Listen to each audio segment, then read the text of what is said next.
ప్రతి క్షణం సమాజం కోసం మీ మిత్ర న్యూస్. మహబూబ్ నగర్ జిల్లా నారాయణపేట నియోజకవర్గం కోయిలకొండ బీసీ హాస్టల్లో ACB, food safety, sanitary enforcement అధికారుల బృందం మంగళవారం దాడులు నిర్వహించారు. దాడుల సమయంలో అందుబాటులో లేని వార్డెన్ రాధాకృష్ణ తదితరులు విషయం తెలుసుకుని hostel warden mobile switch off చేసుకున్నట్లు సమాచారం. విద్యార్థులకు మెనూ ప్రకారం భోజనం అందించడం లేదని తనిఖీల్లో నిర్ధారణ అయినట్లు తెలిసిందే.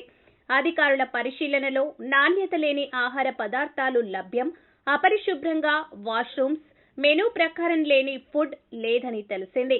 తనిఖీల రిపోర్టుపై అధికారులకు సమర్పిస్తామని చెప్పిన ఏసీబీ డీఎస్పీ కృష్ణగౌడ్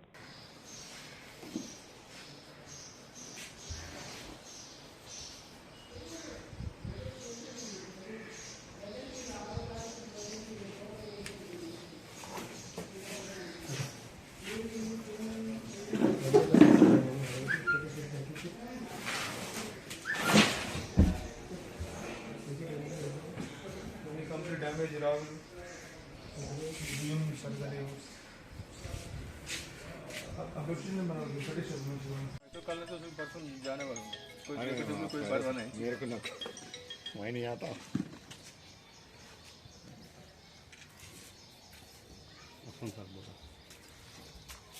అట్లా అందరు కాకుండా కొంచెం వెనకాల నిలబడితే అందరు వస్తారు దగ్గరికి నిలబడితే సార్ ఈ బట్టలు చూడండి అంటే ఏదో వర్క్ ఉన్నట్టు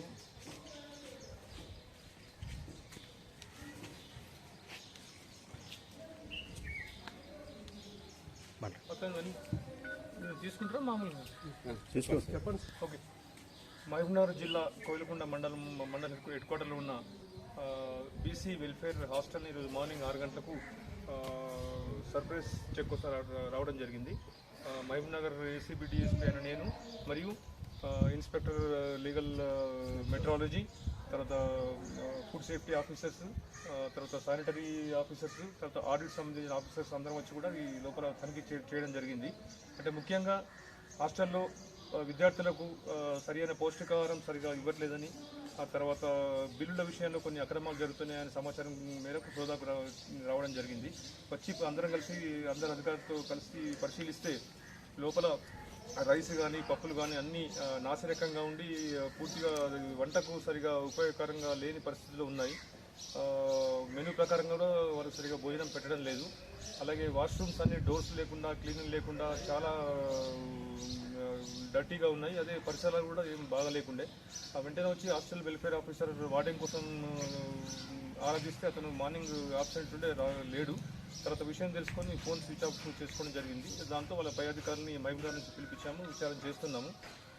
ముఖ్యంగా మెనూ ప్రకారంగా డైట్ పెట్టడం, మంచి పౌష్టికాహారం ఇవ్వడం, నీట్నెస్, తర్వాత ఇవన్నీ ఉండే అవన్నీ కూడా ఏం పాటించట్లేదు. దీనిపై మొత్తం అంతా విచారణ జరిపి మా డీజీ గారికి మేము రిపోర్టు ఇవ్వడం జరుగుతుంది. దానిలో భాగంగానే అన్ని శాఖలకు చెందిన అధికారులు, మా ఇన్స్పెక్టర్లు, మరి మా సిబ్బంది అందరం వచ్చి కూడా ఈ తనిఖీలు నిర్వహించడం జరుగుతుంది.